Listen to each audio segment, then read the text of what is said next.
বিসমিল্লাহির রহমানির রহিম। জাতীয় বিশ্ববিদ্যালয় কর্তৃক আয়োজিত জাতীয় বিশ্ববিদ্যালয়ের শিক্ষার্থীদের জন্য অনলাইন শ্রেণী কার্যক্রমে আমি তোমাদের স্বাগত জানাচ্ছি। বিশেষ করে জাতীয় বিশ্ববিদ্যালয়ের অধীন বিভিন্ন সরকারি বেসরকারি কলেজে গণিত বিভাগে যারা অধ্যয়ন করতেছ, গণিত বিভাগের মাস্টার্সের শিক্ষার্থীদের জন্য আমার আজকের উপস্থাপনা ডিফারেন্সিয়াল এন্ড ইন্টিগ্রাল ইকুয়েশন এই কোর্সটির ষষ্ঠ অনলাইন শ্রেণী কার্যক্রম, অর্থাৎ ষষ্ঠ অনলাইন ক্লাস। এর আগে জাতীয় বিশ্ববিদ্যালয়ের শিক্ষার্থীদের জন্য এই কোর্সে আমি 5টি ক্লাস নিয়েছিলাম।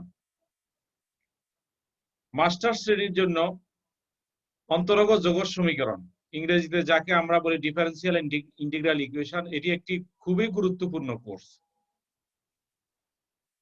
এই কোর্সটি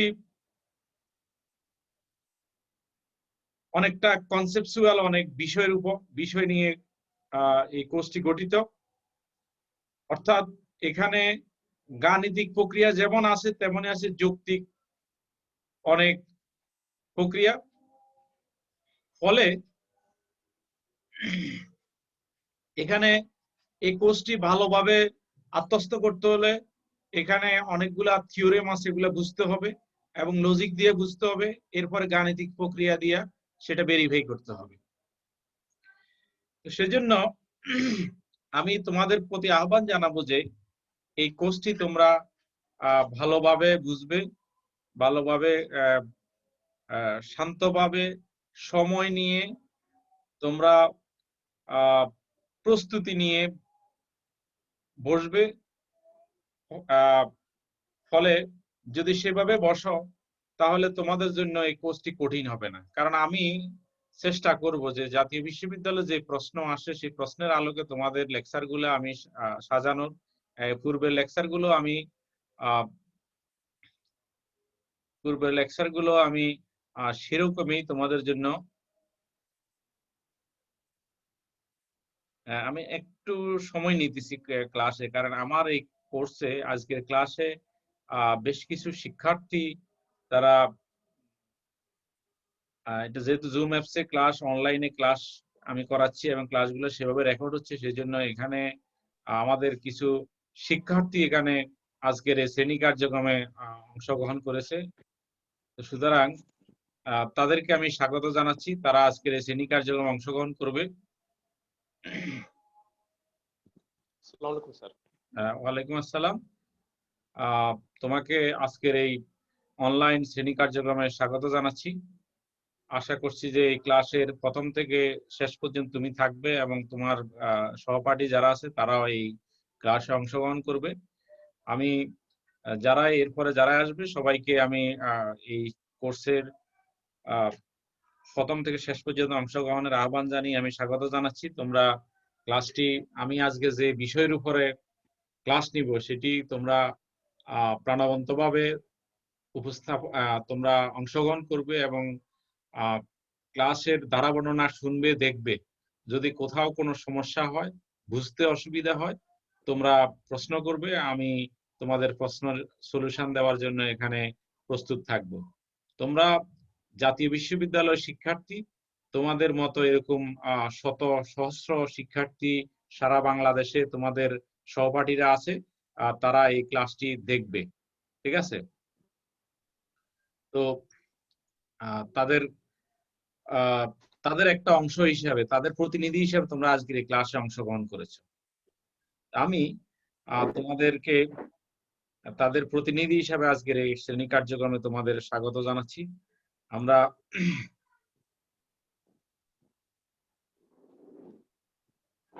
তোমাদেরকে বলেছিলাম যে এর আগে এই কোর্সটির উপর আমি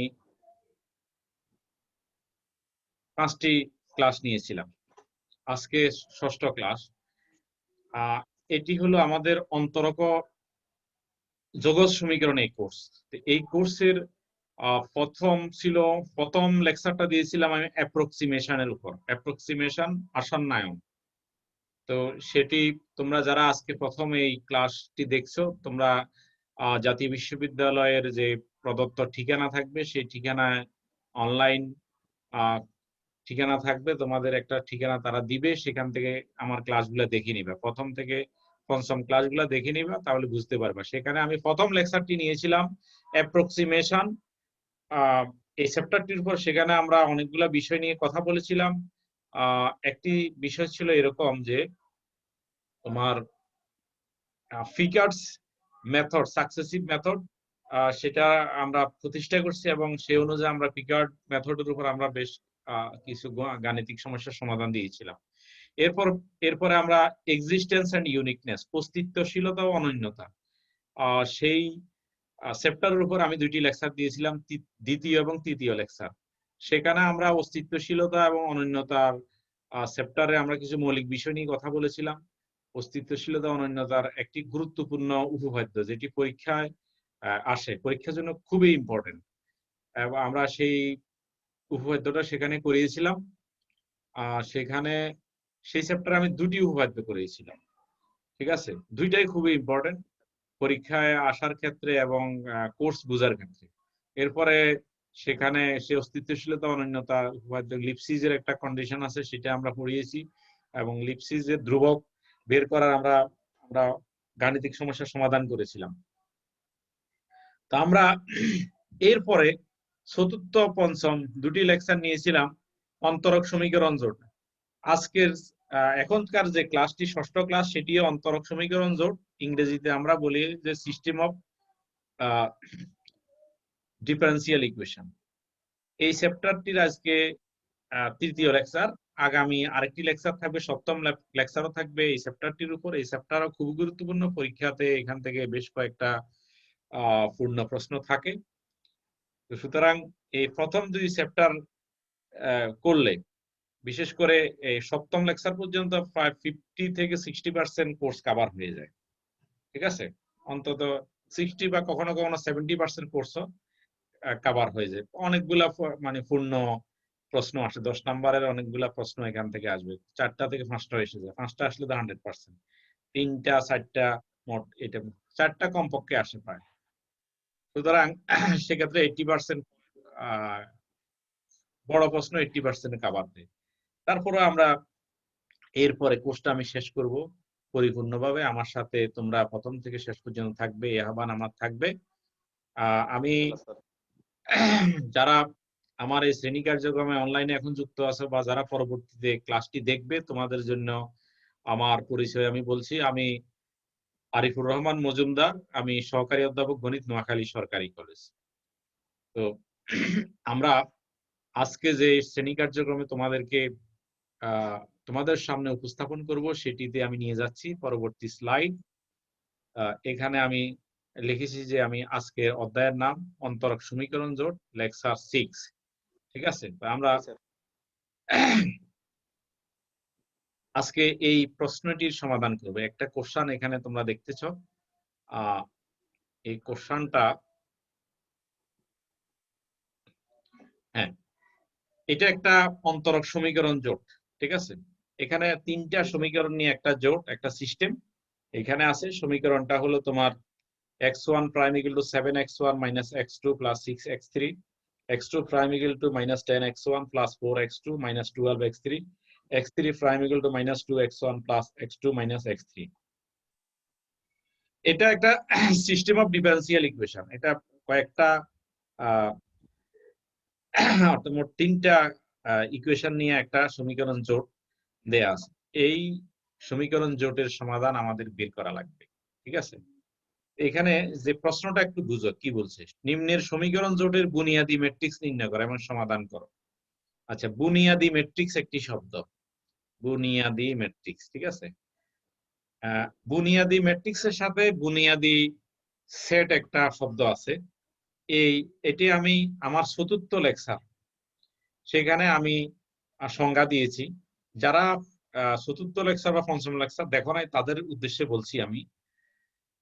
অবশ্যই তোমরা সেটা দেখবে, আমার আহ্বান থাকবে। বুনিয়াদি সেট কাকে বলে?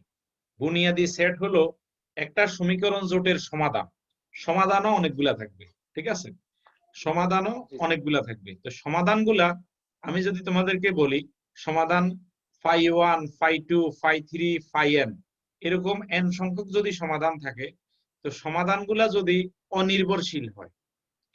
অনির্ভরশীল কাকে বলে আমি সেটা পূর্ববর্তী লেকচারে বলেছি। আমি তারপরও এখন তোমাদের সুবিধার জন্য বলতেছি, যারা এই মাত্র ক্লাসে অংশগ্রহণ করেছে, এরকম যদি ফাই 1, ফাই 2 এভাবে ধরো, এভাবে ফাই n যদি থাকে, হ্যাঁ, এরকম n সংখ্যক সমাধান আছে। সমাধানগুলার লিনিয়ার কম্বিনেশন, যোগাশ্রয় যে সমাবেশটা থাকবে, সেটা যদি আমি যদি এরকম বলি যে C1 phi 1 plus C2 phi 2 plus dot dot plus Cn phi n equal to 0 হয়, তখন C1 যে ভ্যালুগুলো আছে, ধ্রুবকগুলো, এগুলা যদি সবগুলা যদি তোমার 0 হয়, ঠিক আছে, এগুলা সবগুলা যদি হ্যাঁ 0 হয়, তাইলে সেটা হবে তোমার অনির্ভরশীল, ঠিক আছে? আচ্ছা, এখন এটা বলছে যে বুনিয়াদি ম্যাট্রিক্স হইতে হইলে এগুলা অনির্ভরশীল হইতে হবে। আরেকটা হলো এরা বুনিয়াদি ম্যাট্রিক্স যদি অনির্ভরশীল হয়, তাদের যে সেটটা হবে, যেমন এটা আমি যদি এটাকে এভাবে, এই যে সমাধানগুলো আছে, এটাকে যদি আমি সেকেন্ড ব্র্যাকেট দিয়ে এভাবে লিখি, ঠিক আছে, এভাবে যদি লিখি, তাহলে যে সেটটা হবে এই সেটটাকে বলা হবে বুনিয়াদি সেট। এখন এই সেটটা যে উপাদানগুলো আছে ফাই 1, ফাই 2, ফাই n, এগুলা ফাই 1 এর আবার ধরো উপাদানগুলো এরকম আছে, ফাই 1 1, ফাই 1 2, ফাই 1 3, এভাবে যদি আমি এক একটা যদি কলাম হয়, ফাই 1 টা যদি একটা কলাম হয়, অর্থাৎ ফাই 1 1, ফাই নিচে নিচে, ফাই 1 2, ফাই 1 3,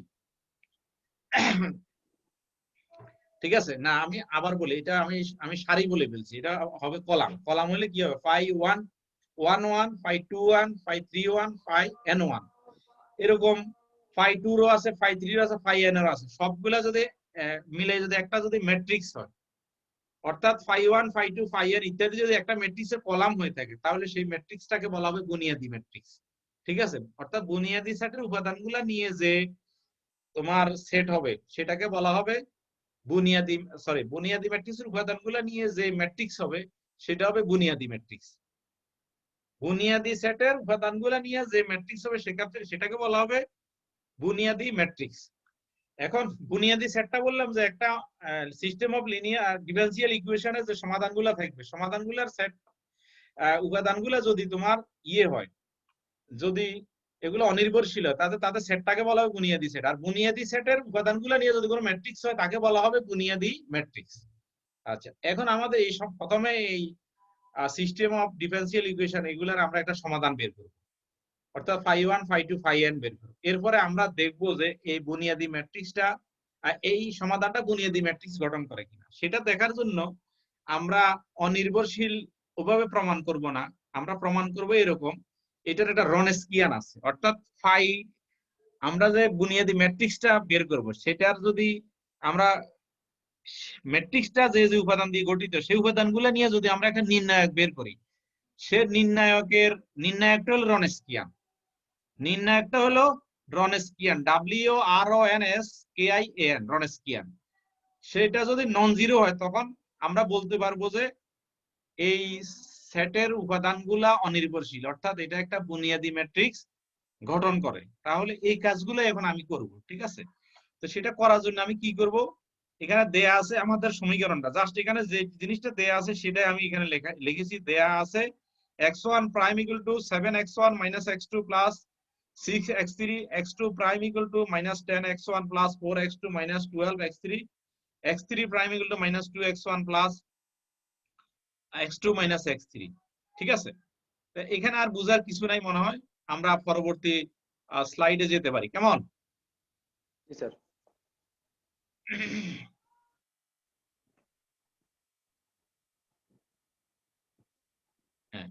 পরবর্তী স্লাইডে এসেছি। এখানে আমি ওখানে যে সিস্টেম অফ ডিফারেন্সিয়াল ইকুয়েশন ছিল, সেখানে যে আমাদের তিনটা সমীকরণে প্রথমটাতে x1 প্রাইম, পরেরটা x2 প্রাইম, পরেরটা x3 প্রাইম, অর্থাৎ এগুলাকে আমরা যদি প্রাইমটাকে এভাবে লিখি, অর্থাৎ এগুলা সবগুলো হলো টি এর সাপেক্ষে অন্তরক, ঠিক আছে। অর্থাৎ একটা আছে dx1/dt, আরেকটা আছে dx2/dt, আরেকটা আছে dx3/dt, ঠিক আছে। তো এগুলাকে আমি একসাথে যদি লিখি, ঠিক আছে, সেটাকে আমি লিখতে পারি d dt x1 x2 x3, অর্থাৎ এই টার্মটা আমি লিখেছি এটা, ঠিক আছে। আর আমি এগুলা সবগুলাকে একসাথে x লিখছি। আচ্ছা, আর ওখানে যে সমীকরণ জোটটা ছিল, সেখানে সমীকরণ গুলার যে ধ্রুবক গুলা, সেগুলা নিয়ে যে ম্যাট্রিক্সটা, এই ম্যাট্রিক্সটা হলো এইটা, ঠিক আছে। আর সেখানে এভাবে লিখছি, এভাবে লিখা যায়। তোমরা জানো কোথা থেকে জানো? তোমরা লিনিয়ার অ্যালজেব্রা থেকে জানো, কারণ তোমরা সবাই honours first year linear algebra পড়েছো, সেখান থেকে তোমরা এটা জেনেছো। তো সেই অনুযায়ী আমরা 1 নাম্বার সমীকরণটা লিখতে পারি, তাই না? আচ্ছা, এখন আমি যদি x1 x2 x3 এর মান, যেহেতু এখানে আমি ধরছি কত x, তখন এটা এই টার্মটা কি হয়ে যাবে? dx/dt। আর আমি যদি এই ম্যাট্রিক্সটাকে এ ধরি, তখন এটা হবে x, কারণ এটার মান তো x ধরছি, ঠিক আছে। এ সমান কি আছে? যেখানে এ সমান এটা 7 - 1 6 -10 4 -12 -2 1 -1, ঠিক আছে। এই স্লাইডে কোনো সমস্যা নাই তো সম্রাট? জি না স্যার। আচ্ছা, তাহলে আমরা নেক্সট স্লাইডে যাই।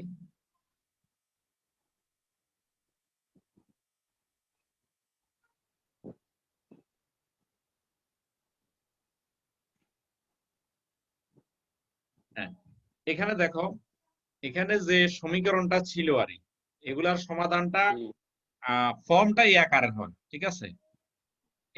এই এদের সবগুলা সমাধানের ফর্মটা হলো এই আকারের, অর্থাৎ E to the power something আর ইউ।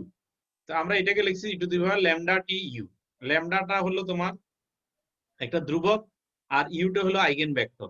আইগেন ভেক্টরও তোমরা লিনিয়ার অ্যালজেব্রাতে এই শব্দটা সম্পর্কে অনেক কিছু জানো, কারণ তোমরা অনেক ওখানে আইগেন ভ্যালুজ, আইগেন ভেক্টর এগুলা তোমরা পড়ছো কিন্তু, ঠিক আছে। হ্যাঁ, তো আমরা সেটাকে ইউ সমান u1 u2 u3।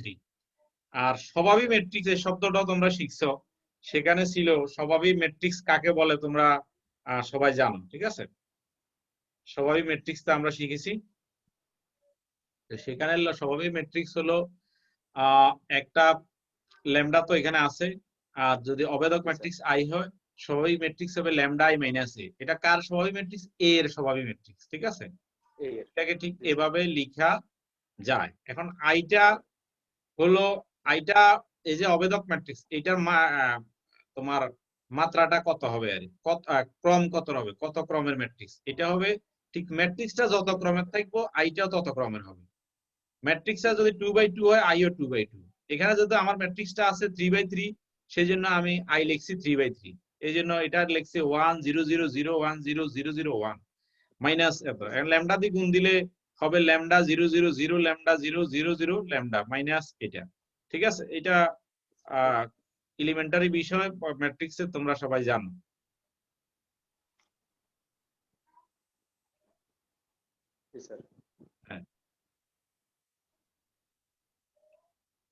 হ্যাঁ, আমরা তোমরা অনেক কিছু জানলেও আমরা এখানে কিছু বিষয় আমরা আলোচনা করব, কারণ যাতে তোমার এই লেকচারটা দেখতে গিয়ে আবার অনার্সের কোনো বই খোলা না লাগে। এই জন্য এখানে কোনো কিছুই আমরা মানে বর্ণনা হবে না এমন কোনো কিছু রাখবো না। প্রতিটা লাইন, কোনো লাইনে রাখবো না যে লাইন তুমি বুঝবে না, এমন শব্দ রাখবো না যেটা তুমি বুঝবে না। লেকচারটাকে আমরা সেভাবে প্রাণবন্ত এবং সহজবোধ্য করার ইচ্ছে আমার আছে।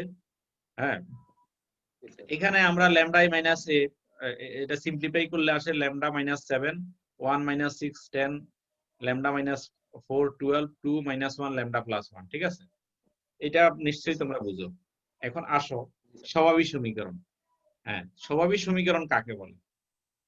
স্বভাবী সমীকরণ হলো তোমার স্বভাবী ম্যাট্রিক্সটার নির্ণায়ক নিলে নির্ণায়ক আকারটা যেটা হবে, তার সমান যদি 0 ধরি, সেটা হলো তোমার স্বাভাবিক সমীকরণ।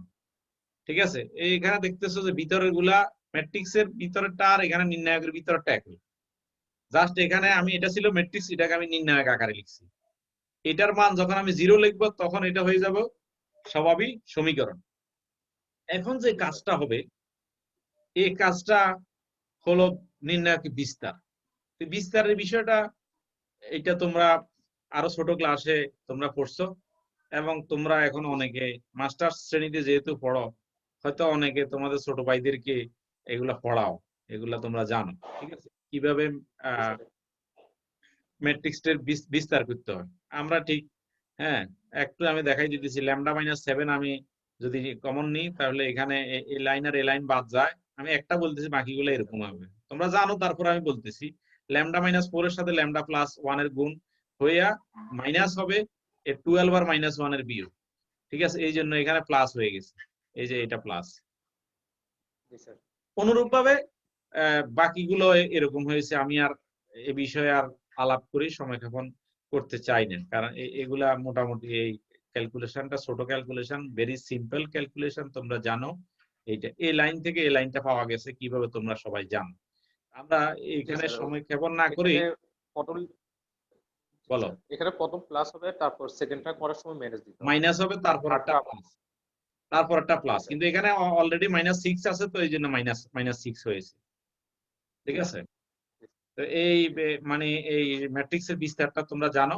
আমরা পরবর্তী এটা সিম্পলিফাই যে করছি আমরা, তার সিম্পলিফাইড ফর্মটা আমরা দেখি। আমরা এটাকে সরল করছি, সরল করে এখান থেকে আমাদের উদ্দেশ্য কি ল্যামডার মান বের করা নাকি? আমাদের উদ্দেশ্য হলো ল্যামডার মান বের করা। ল্যামডার কি কি মান আসে সেটা আমরা দেখি। এখানে আমরা দেখো, এখানে কাজ করছি, এখানে কাজ করছি কি, আমরা জাস্ট সরল করছি।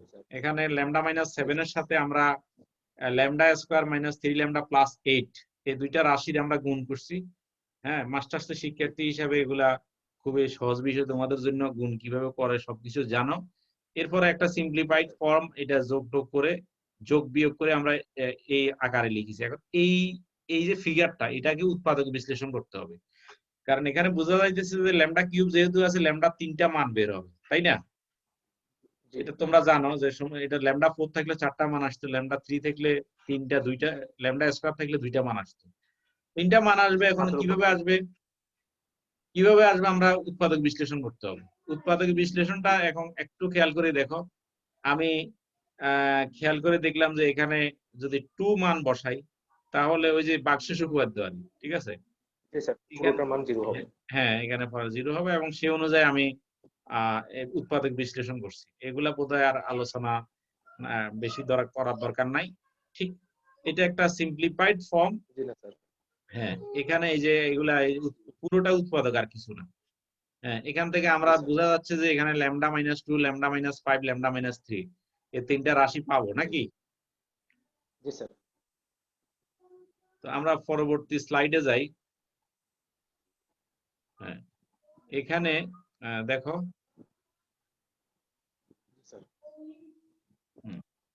এখানে λ-2, λ-5, λ-3 এই তিনটার গুণফল 0 যেহেতু, তার মানে এখানে λ-2 এর মান 0 হইতে পারে, বা λ-5 এর মান 0, বা λ-3 এর মান 0, এগুলা তোমরা জানো। সুতরাং সেই অনুযায়ী এখানে ভ্যালু হয়েছে কত? 235। ঠিক আছে, আচ্ছা। এরপরে এই রাশিটাই যে এখানে যে আমরা এত হতে পাই, এই রাশিটা দেখছো আয়তাকার বাক্সের মধ্যে, λ-au, এই রাশিটা আমরা অনেকবার দেখছি লিনিয়ার অ্যালজেব্রাতে, তাই না? এই রাশিটার মান বের করতে হবে। λ-, এটা তো হলো স্বাভাবিক ম্যাট্রিক্স, তার সাথে আইগেন ভেক্টর ইউ নিলাম, ইকুয়াল টু 0 ধরে আমরা কি পাই? λ-, এর মান পূর্ববর্তী লেকচারে ছিল, সেটি হলো এটা। ঠিক আছে, এটা ছিল, তাই না? আর ইউর মানটা তো ইকুয়াল টু 0, আমরা ল্যামডার মান কত বসালাম? প্রথমে 2 বসাইলাম। এই যে λ ইকুয়াল টু 2 হলে 2 হতে পাই, অর্থাৎ λ-7, এখানে 2 - 7 দিলে -5 হয়, 2 - 4 দিলে -2 হয়, এই যে এটা। তারপরে 2 + 1 দিলে 3 হয়েছে, দেখো এই যে। ঠিক আছে, তো এই যে সিম্পলিফিকেশন, এটা নিশ্চয়ই জানো। তারপরও আমি কোনোটা যেন কোনো কারণে যেন মানে তোমাদের স্মরণ শক্তিতে ব্যাঘাত না ঘটে, সেই জন্য আমি আলাপ করে নিতেছি। জি স্যার। পরবর্তী স্লাইডে যাই আমরা, কি আছে দেখি। সেটা ওই সমীকরণটাকে আমরা, ওখানে কি ছিল, -5 1 -6, তারপর 10 -2 12, জি স্যার। 2 -1 3, আর এই পাশে ছিল কি u1 u2 u3। তাকে আমরা সমীকরণ আকারে লিখলে, গুণ করে লিখলে কি হয়, প্রথম লাইনটা গুণ করে তাহলে হুম, -5 u1 হ্যাঁ প্লাস u2 -6 হ্যাঁ u3 হ্যাঁ, এটা এখানে ইকুয়াল টু 0 হবে। এটা হয়। তারপরে লাইনটা দেখছো, তারপরে লাইনটা, তৃতীয় লাইন হলো এটা। এখন এটা একটা জি সমীকরণ জোট আছে, কেমন? এটাকে আমার কি করতে হবে, জি স্যার। এটাকে আমাকে এসাইলন এপসিলন আকারে ফর্ম। নিতে হবে। কারণ আমার কেন নিব, জি উদ্দেশ্য স্যার। কি, উদ্দেশ্য হলো u1 u2 u3 এই তিনটা যে আছে, চলক আছে, এগুলার ভ্যালু বের করতে হবে আমাদের, অর্থাৎ এটা সমাধান জি করতে স্যার। হবে আমাদের।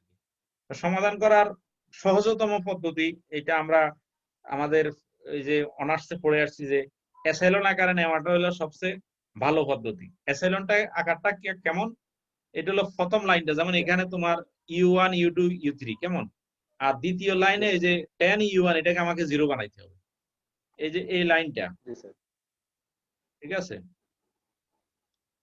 জি স্যার, u1 ফর্মটা থাকবে আর পরে দুটো সমীকরণের u1 হ্যাঁ কে হ্যাঁ 0 হ্যাঁ, বানানো হবে। তারপরে এখানে করতে হবে কি, এটাকে 0 আর জি এটাকে 0 বানাইতে হবে, তাই না?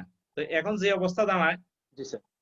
হ্যাঁ, অর্থাৎ ডায়াগোনালের নিচের অংশটা, অর্থাৎ এই যে ডায়াগোনালটা আছে, এটার নিচের অংশটা 0 হয়ে যাবে। G this is called epsilon G form, sir. নাকি? এটাকে অ্যাসাইলন জি আকার স্যার। বলে। তো আমার কাজ হলো এখন এই কাজটা করা। তো এই কাজটা করতে গেলে 10 u1 কে আমি 0 বানাইতে গেলে খুব সহজ, ফিগারটা খুব সুন্দর দেখা যাইতেছে।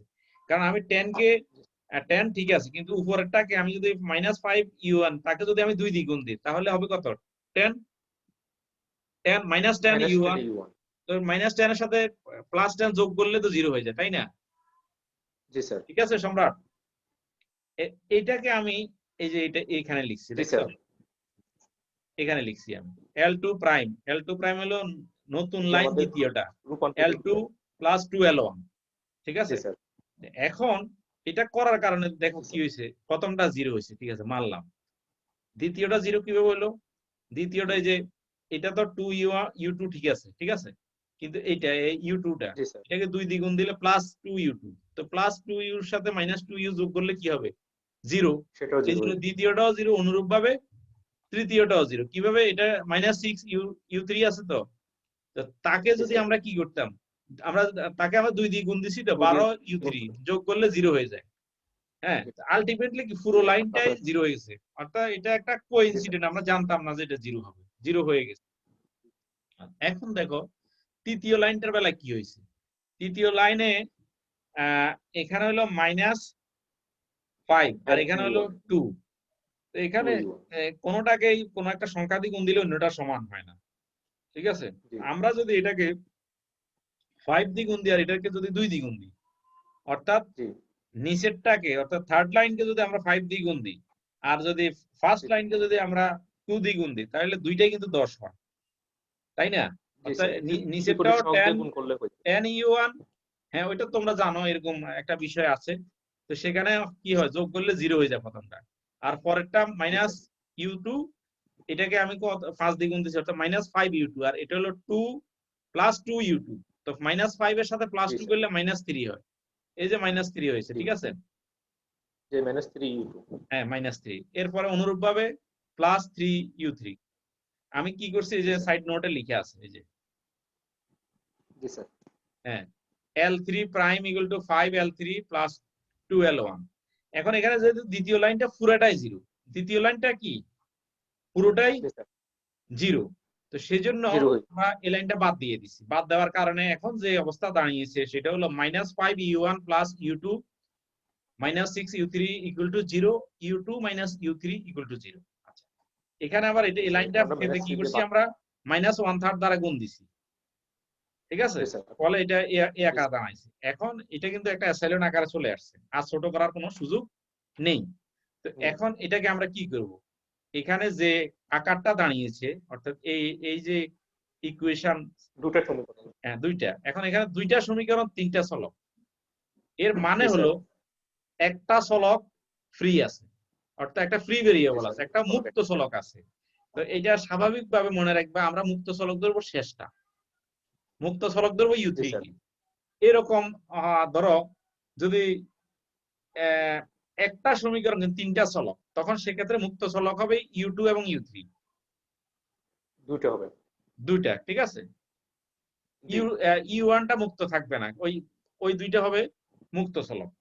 আচ্ছা, এখানে তার মানে আমরা এখন U3 সমান আমরা কিছু এমন কিছু ধরবো যাতে আমরা U1 U2 গুলো একটা সুন্দর ভ্যালু পাই, যাতে অন্তত জি স্যার। ধনাত্মক আছে কিনা বা পূর্ণ সংখ্যা আছে কিনা এই জিনিসগুলো আমরা দেখব, ঠিক আছে। তা জি আমরা পরবর্তী স্লাইডে নিয়ে যাচ্ছি তোমাদেরকে। হুম, হুম। এখন এখানে দেখো, ওই যে কথাগুলো আমি বলছি সেটাই এখানে আমি লিখছি। তিন চলকের দুইটি সমীকরণ, অর্থাৎ একটি মুক্ত চলক বিদ্যমান, ধরি মুক্ত চলক U3 = a-1, ঠিক -1 আছে, -1। এটা আমরা ধরে নিছি আর আমাদের এটা ধরে নিছি, এটা সুবিধা ধরার হবে। কারণে U2 অটোমেটিক এসে গেছে -1। এখন আমি জি স্যার। U1 U3 এবং U2 এর মানটা আমি কোথায় প্রথম লাইনে বসাইছি, বসানোর জি কারণে স্যার। এই জিনিসটা আসছে এটা, ঠিক আছে। জি এখন এটা সিম্পলিফাই করার কারণে পেলাম কত, U1 এর মান কত, U1 1। 1 তাহলে আলটিমেটলি আমার ইউর মান কত, U1 U2 U3 মান পেলাম হলো এটা 1 -1 -1, ঠিক আছে। তা আমরা আসলে ল্যামডার মান 2 এর জন্য আমাদের সমাধানটা আমরা পেয়ে গেছি। এখন আমাদের পরবর্তী যে দুইটা ল্যামডা আছে সে ভ্যালুগুলো আমাদেরকে বের করতে হবে।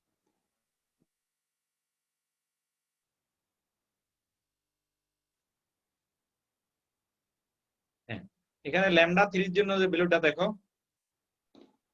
ল্যামডা 3 এর জন্য ভ্যালুটা এই যে ওই সমীকরণটাতে, জি স্যার। 2 এই নম্বর বসাবো সমীকরণ, আমরা। হ্যাঁ এখানে এই যে এখানে, ঠিক আছে।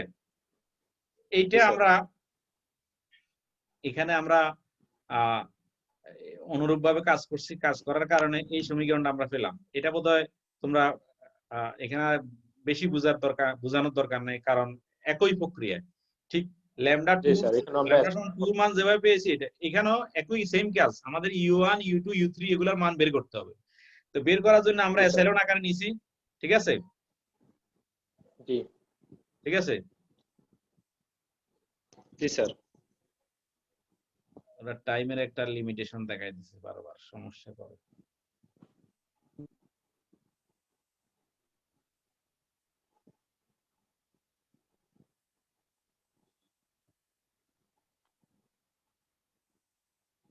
সম্রাট, জি স্যার। কথা শুনতেছো না? জি স্যার, আমি শুনতেছি। টাইমের একটা this meeting will end in 10 minutes, upgrade now to remove the 40 minutes limit. আচ্ছা, জি স্যার, তাহলে আমরা স্যার এখানে এই নিয়মগুলো বলে দেন শুধু। হ্যাঁ এখন কাজটা তো একই আমরা রকম। এসাইলন আকারে আমরা কি করছি, আমরা এখানে এটাকেও আমরা রূপান্তর করছি, ঠিক আছে। এখানে এই যে জি স্যার। আমি জিরো বসাইছি, এটা জিরো বানাইছি, এটা জিরো বানাইছি, কিভাবে করছি, L2 prime equal to 2L2 plus 5L1 এবং L3 প্রাইম সমান 2L2 L1 প্রাইম লিখেছি, তাই না। জি স্যার।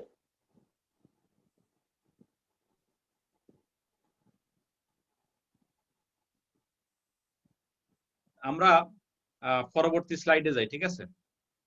জি স্যার।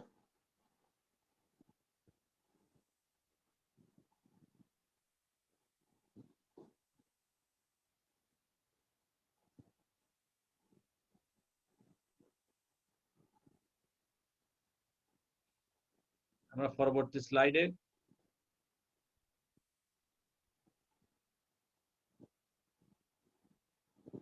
এখানে ঠিক এটাকে আমরা এই ফর্মে নিয়ে আসছি, ঠিক আছে। এই যে দেখছো, জি ফলে এটা এখন যে ফাইনাল যে ফিগারটা, এই যে এটা, এগুলা আমরা আগের মতো করছি, যে না আমি আর ফার্দার বুঝাইতেছি না। এখানেও দুইটা সমীকরণ, তিনটা চলক, জি স্যার। একটা মুক্ত চলক। মুক্ত চলকটা অবশ্যই U3 সমান আমি ধরে নিছি কত, -1, -1। ঠিক আছে। -1 ধরার কারণে U2 এর মান পাইলাম -2, এবং সেটা আমি 1 নাম্বার সমীকরণে বসাইলাম এই যে এখানে, ঠিক আছে। জি বসানোর কারণে আমি U1 এখান এর থেকে মান U1 পাবো। এর মান পাবো। ঠিক আছে, পরবর্তী স্লাইডে আমরা U1 এর মানটা বের করব। জি স্যার। ঠিক আছে, এই যে এখানে দেখো U1 এর মান 1 পেলাম। 1 পাওয়ার কারণে জি আমরা এই যে U1 U2 U3 ইউর মানটা বের করলাম এখানে, এই যে। ঠিক আছে, এখন ল্যামডা ইকুয়াল টু যদি 5 হয়, তাহলে একই জি প্রক্রিয়া এই যে কাজগুলো আমি করতেছি, দেখো এই যে এখানে একই জি স্যার, প্রক্রিয়া। ল্যাপটপের পরিবর্তে শুধু 5 বসাবো। হ্যাঁ, জাস্ট ল্যামডার পরিবর্তে 5 বসাইছি, আর কিছু না। জি পরবর্তী স্লাইডে যাই, এগুলা একই রকম কাজ, এই জন্য আমরা এখানে বেশি সময় ব্যয় করার দরকার নাই। জি এটাকে স্যার। আমি অ্যাসাইলন আকারে পরিণত করছি। এটাকে জি অ্যাসাইলন আকারে আমরা পরিণত করছি। জি স্যার। অ্যাসাইলন আকারে পরিণত করার ফলে এটার সর্বশেষ ফিগার দাঁড়াইছে আমরা তোমার দুটো এইটা। সমীকরণ পাই। এইটা, হ্যাঁ, কি কাজ করছি এখানে সাইড নোটে লেখা আছে, এই যে এখানে একটা সাইড নোট আছে, এখানে একটা সাইড জি নোট আছে আমার। ঠিক আছে, এগুলো তোমরা দেখে নিবা। জি স্যার। এখানেও 3 চলকের 2টি সমীকরণ বিদ্যমান। আমি ধরলাম মুক্ত চলক U3, U3 এর মান -2 ধরার কারণ হলো U2টা যেন একটা পূর্ণ সংখ্যায় মান আসে। স্যার। আমরা দেখি এখন পরবর্তী স্লাইডটা দেখি। দেখছো, এখানে আমরা ইউর মানগুলা বের করলাম। ইউর মানগুলা এই যে U2 -6, তারপরে U1 3, ফলে আমার সর্বশেষ ফাইনাল ইউর মান আসলে 3 -6 2। আমরা কিন্তু 3টা সমাধানে পেলাম। ঠিক আছে, আমরা ল্যামডা 2 জি 3 স্যার। 5 তিনটার জন্য আমরা 3টা সমাধান, তার মানে আমরা x1 x2 x3 ইত্যাদি বের করছি। কিন্তু এই জি স্যার। সমাধানগুলো দেখো, একটু সমাধানগুলো দেখো। এই x1 t অর্থাৎ এটা 5 1 t ধরলাম, এই মানগুলো কিভাবে আসছে আমি একটা বলতেছি। দেখো এখানে ল্যামডার মান কত, 2, 2 বসাইলে e two the power 2t, আর এগুলোর আর মান তো আমরা বের করছি, e টু দি পাওয়ার 2 দ্বারা জি 2t স্যার, দ্বারা U1 গুণ U2 দিছি, U3 মান। এবং এভাবে আমি এই সবগুলা করছি এভাবে। এই দেখো, তাহলে 3টা সমাধান আমরা পেলাম। এখন দেখবো যে সমাধানগুলা তোমার অনির্ভরশীল কিনা। ঠিক আছে, তাহলে বুনিয়াদি ম্যাট্রিক্স গঠন জি করবে। স্যার। আমরা দেখার জন্য পরবর্তী স্লাইডে তোমাদেরকে নিয়ে যাচ্ছি। এগুলো আমরা রনস্কিয়ান বের করছি। জি এই যে দেখো রনস্কিয়ান। হ্যাঁ, এখানে এই যে এই এই ইয়েগুলা নিয়ে আমরা যে তোমাদের সমাধানগুলো বের করলাম, এই যে প্রথম সমাধান, এটার প্রথম কলাম, তারপরে দ্বিতীয়টা, এভাবে তৃতীয়টা নিয়ে এটার কি করছি, নির্ণায়ক বের করছি। জাস্ট কিছু না, e two the power 2t নিলাম, এরপরে এই কোণায় আর এই কোণায় গুণ দিলাম, বিয়োগ এই কোণার গুণ, অনুরূপ ভাবে বাকিগুলো করছি। করার কারণে এটা জাস্ট সাধারণ একটা সিম্পলিফিকেশন করার কারণে এই যে লাইনটা আসছে, এরপরে আসছে সর্বশেষ এটা। এটা কিন্তু জিরো নয়, আমরা জি লিখছি স্যার। জিরো না থাকা মানে কি, দ্যাট ইজ এটা তোমার অনির্ভরশীল। এগুলো হলো অনির্ভরশীল। হ্যাঁ, এই সর্বশেষ স্লাইডে তোমাদেরকে নিয়ে আসলাম। ফলে এই যে ফলে 5 1 5 2 5 3 প্রদত্ত জোটের একটা অনির্ভরশীল সমাধান, কারণ রনস্কিয়ানটা নন জিরো পাওয়া গেছে। তো সুতরাং এদের যে ম্যাট্রিক্সটা হবে, এই যে বুনিয়াদি রনস্কিয়ান যেটা, সেটার যদি আমরা ম্যাট্রিক্স আকারে লিখি, তাহলে সেটা দাঁড়ায় হলো এটা। ঠিক আছে, এইটাই হলো তার বুনিয়াদি ম্যাট্রিক্স। আমাদের কিন্তু এটা বের করতে বলছে। ঠিক আছে, এটা হলো বুনিয়াদি জি ম্যাট্রিক্স। স্যার। আর সাধারণ সমাধানটা হবে xt equal to c1 x1t c2 x2t c3 x3t। ঠিক আছে, এই জি স্যার। এই ভ্যালুগুলা যদি আমরা বসাই, তাহলে এটা দাঁড়ায় এরকম। ঠিক আছে, এ c1 c2 c3 ইত্যাদি হলো ধ্রুবক। তাহলে এই সমীকরণের সমাধান হলো এটা। তো দীর্ঘক্ষণ ধরে তোমরা এই আমার ক্লাসে অংশগ্রহণ করছো, তোমাদেরকে ধন্যবাদ। তোমরা, স্যার আপনাকেও ধন্যবাদ। হ্যাঁ, পরবর্তী ক্লাসে আমরা ইনশাল্লাহ আবার এর পরবর্তী যে অধ্যায় আছে, না এই অধ্যায়ের পরবর্তী যে আলোচ্য বিষয় আছে, সেগুলো নিয়ে তোমাদেরকে আমরা আলোচনায় অংশগ্রহণ করাবো। সে পর্যন্ত ভালো থাকবে, এবং তোমরা এখানে যে জিনিসগুলা পড়াইছি আমি, এরপর আগে পূর্বে যা পড়াইছি এগুলা ভালোভাবে পড়বে, পড়ে আত্মস্থ করবে, ভালোভাবে প্রিপারেশন নিবে, সুস্থ থাকবে, ভালো থাকবে, স্বাস্থ্যবিধি মেনে চলবে। তোমাদের সবার সর্বাঙ্গীন মঙ্গল কামনা করি। নেক্সট ক্লাসে অংশগ্রহণ করার উদাত্ত আহ্বান জানিয়ে আজকে ক্লাস শেষ করছি। ভালো থাকবে, আল্লাহ হাফেজ। ইনশাআল্লাহ স্যার। আসসালামু আলাইকুম স্যার। ওয়ালাইকুম আসসালাম।